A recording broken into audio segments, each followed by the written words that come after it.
సృష్టించింది ఎవరయ్యా అంటే శివుడు. అయితే శివుడి నాభి నుంచి పద్మం పుడుతుంది. పద్మంలో బ్రహ్మ పుడతాడు కాబట్టి ఆయనకి పద్మనాభుడు అని పేరు. నాభి యందు పద్మం గలవాడు పద్మనాభుడు అని పేరు. అయితే బ్రహ్మకి అర్థమవుతుంది నేను విష్ణువు నుంచే పుట్టాను అని స్వామివారికి అర్థమై విష్ణుమూర్తి పైన బాగా భక్తి పెరిగిపోతుంది. ఆ భక్తి ఎలా పెరిగిపోతుందంటే స్వామి లేనిదే నేను లేను అన్నంతగా బ్రహ్మగారికి ఇష్టం పెరిగిపోతుంది. అయితే ఘోరంగా తపస్సు చేసి విష్ణుమూర్తి సాక్షాత్కారం పొంది స్వామి ఎలా అయితే పాలకడలిలో ఆదిశేషుడి పైన పడుకొని ఉంటాడో, అంటే పాలకడలి అంటే పాల సముద్రమా అండి? పాల సముద్రం కాదు, స్వచ్ఛమైన నీటిలో అని అర్థం. పాలకడలి అంటే, కడలి అంటే సముద్రం, క్షీరము అంటే పాలు, పాలు అంటే మనకి ఇక్కడ స్వచ్ఛమైన నీటిలో ఆదిశేషుడి పైన స్వామి శయనించి ఉంటాడు. అలాంటి ఒక విగ్రహాన్ని నాకు ప్రసాదించండి అని అడుగుతారు. ఎవరు అడుగుతారండి? బ్రహ్మగారు అడుగుతారు. ఎవరిని అడుగుతారు? విష్ణుమూర్తిని అడుగుతారు. అప్పుడు స్వామి వారు ఒక విష్ణుమూర్తి విగ్రహాన్ని బ్రహ్మకిస్తాడు. ఆ బ్రహ్మ ఏం చేస్తాడంటే యుగ యుగాలుగా స్వామి అక్కడ బ్రహ్మలోకంలో పూజ చేసుకుంటూ ఉంటారు ఆ విగ్రహాన్ని. అది బ్రహ్మ దగ్గర ఉందని తెలిసి ఇక్ష్వాకు రాజు ఎవరైతే రాముడి యొక్క ఫస్ట్ యాన్సిస్టర్ ఉంటారో వారు బ్రహ్మకి తపస్సు చేసి ఆ విష్ణుమూర్తి విగ్రహం నాకు కావాలి అని వరం కోరుకుంటారు.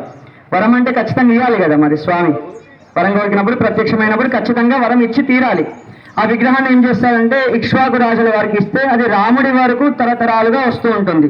అంటే రంగనాథుడు ఎవరయ్యా అంటే రాముడి యొక్క ఆరాధ్య దైవం. అంటే రాముడి యొక్క కులదైవం ఎవరయ్యా అంటే రంగనాథ స్వామి.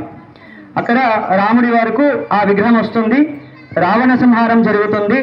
విభీషణుడికి ఆ విగ్రహాన్ని ఇచ్చేస్తారు కొన్ని కారణాల వల్ల. ఆ స్టోరీ ఎంత పెద్దగా ఉంటుంది. కొన్ని కారణాల వల్ల ఇచ్చేస్తారు. రాముడు ఏమంటారయ్యా అంటే నువ్వు ఎక్కడా కూడా ఈ విగ్రహాన్ని కింద పెట్టొద్దు, నీ లంకకి తీసుకెళ్లి లంకలోనే ప్రతిష్ఠ చేసి లంకా రాజ్యాన్ని పాలించు అని చెప్తే మధ్యలో శ్రీరంగం వస్తుంది, అక్కడ ప్రతిష్ఠ చేస్తారు. అప్పటి వరకు ఆయన పేరు విష్ణుమూర్తి, రంగనాథ స్వామి కాదు. ఆయన ఎప్పుడైతే శ్రీరంగంలో ప్రతిష్ఠింపబడ్డారో అప్పటి నుంచి ఆయనకి రంగనాథుడు అని పేరు వచ్చింది. అంటే రంగనాథ స్వామి ఎవరయ్యా అంటే రాముడి యొక్క కులదైవం. ఇప్పుడు సీతమ్మ వారు రంగనాథ స్వామి ఎలా పుట్టారో అర్థమైందా అండి? రంగనాథ స్వామి ఇలా రాముడు అంటే ఫస్ట్ యుగం ఎవరయ్యా అంటే రంగనాథ స్వామి. కృతయుగంలో రంగనాథ స్వామి, త్రేతాయుగంలో రాముడు, ద్వాపర యుగంలో కృష్ణుడు, కలియుగంలో వెంకటేశ్వర స్వామి. అయితే ఇక్కడ రాముడి అంశం ఎందుకు వచ్చిందయ్యా అంటే ఇక్కడ గోదమ్మ వారి గురించి కూడా ఒక్కసారి మాట్లాడుకుందాము. శ్రీవిల్లిపుత్తూరులో గోదమ్మ వారు జన్మించింది. అక్కడ కృష్ణుడి పైన భక్తితోటి 30 రోజులు 30 పాటలు రాస్తూ ఉంటుంది అమ్మవారు. 30 పాటలు రాశారు. దాన్ని తిరుప్పావై అని ధనుర్మాసంలో రంగనాథ స్వామి దేవాలయాల్లో చేస్తారు. ఇప్పుడు అన్ని వైష్ణవ క్షేత్రాలలో ఈ యొక్క ధనుర్మాసాన్ని నిర్వహిస్తున్నారు. ఈ 30 రోజులు దీక్ష తీసుకున్నందువల్లనే రంగనాథుడు గోదమ్మ వారిని పెళ్లి చేసుకున్నాడు. మరి మీరందరూ ఆ దీక్ష తీసుకున్నారా? తిరుప్పావై అందరూ కూడా చదివారా?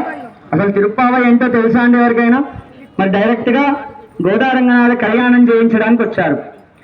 మన గుళ్ళో బ్యానర్ పెడుతున్నాము, ప్రతి శనివారము చెప్తున్నాము.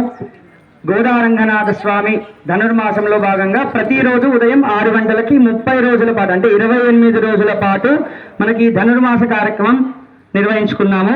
ఒక 20 మంది నుంచి 30 మంది వరకు నిత్యము కూడా మన గుళ్ళోకి వచ్చి ఉదయం 6 గంటలకి నాతో పాటు వచ్చి ధనుర్మాసాన్ని చేసుకొని వెళ్ళారు. వాళ్ళందరికీ కూడా ఈ ఫలితం కలుగుతుంది. మరి మాకు కలగదా అంటే స్వామి అలా ఏం భేదాలు చూపించడండి. ఒక పుష్పం భక్తితో వేస్తే స్వామి ఖచ్చితంగా ఆ అనుగ్రహాన్ని అందజేస్తారు. వచ్చే సంవత్సరం అందరూ కూడా ఖచ్చితంగా ఈ ధనుర్మాసంలో పాల్గొని రంగనాథ స్వామి యొక్క అనుగ్రహాన్ని పొందొచ్చు. రామ కళ్యాణంకి లాస్ట్ టైం వచ్చారా అండి? ప్లేస్ మొత్తం నిండిపోయింది, ఇక్కడ ప్లేస్ సరిపోలేదు. మరి రంగనాథ స్వామికి ఎందుకు ఇలా ఉందండి? రాముడి కులదైవమే రంగనాథ స్వామి. మరి ఆయన కంటే ఆయననే గొప్ప కదా. సీతమ్మ వారి గురించి అలాగే గోదమ్మ వారి గురించి చూసుకున్నాం. ఇప్పుడు శ్రీవిల్లిపుత్తూరులో గోదమ్మ వారు జన్మించారు. ఎప్పుడు జన్మించారంటే కలియుగంలో అమ్మవారు వచ్చారు. ఎవరు? గోదమ్మ వారు. మరి సీతమ్మ వారు త్రేతాయుగం అంటే 2 యుగాల పైననే సీతమ్మ వారు వచ్చారు. అయినా సరే సీతమ్మ వారి కంటే గోదమ్మ వారు చాలా గొప్ప అంటూ ఉంటారు. ఎందుకండి అంటే సీతమ్మ వారు అంటే అమ్మవారు, ఈ గోదమ్మ వారు పుట్టినప్పుడు ఆల్రెడీ రామ కళ్యాణాలు అవుతూ ఉంటాయి. గుళ్ళో దేవుడి విగ్రహాలు ఉంటూ ఉంటాయి. కలియుగం కదా అమ్మవారిది. అప్పటికే రాముడి విగ్రహాలు ఉన్నాయి, స్వామి కళ్యాణం చేస్తూ ఉన్నారు. అప్పటికి గోదమ్మ వారు పుట్టలేదు. అంటే రాముణ్ణి పొందినటువంటి సీత కన్నా కలియుగంలో పుట్టిన ఈ గోదమ్మ వారే గొప్ప. ఎందుకండి? ఇప్పుడు చెప్పిన దాంట్లో ఒక క్లూ ఉంటుంది. సీతమ్మ గారు కూడా చాలా కష్టపడ్డారు.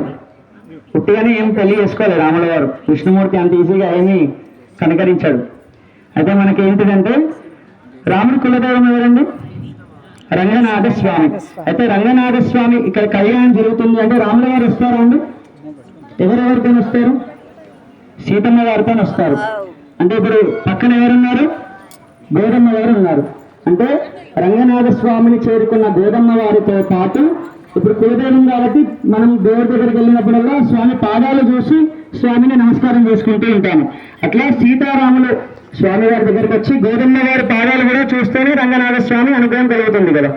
అంతేనా? అంటే సీతమ్మ వారి చేత పూజింపబడకుండా సీతమ్మనే సాక్షాత్తు గోదమ్మ వారి పాదాల చెంత పడి వేడుకున్నంత ఫలితం మా గోదమ్మ వారి ఫలితం. అంటే రాముడి కంటే గొప్పవాడు ఎవరయ్యా అంటే రంగనాథ స్వామి. రంగనాథ వైభవం చాలా అద్భుతమైంది. యూట్యూబ్లలో చాలా ఉన్నాయి. ఈ ధనుర్మాసం గురించి కూడా యూట్యూబ్లలో మొత్తం విని వచ్చేసరికి ఈసారి 60 టికెట్లు జరిగాయి మనకి. వచ్చేసరికి అంతకంటే ఎక్కువ ఈ ప్లేస్ సరిపోవద్దు.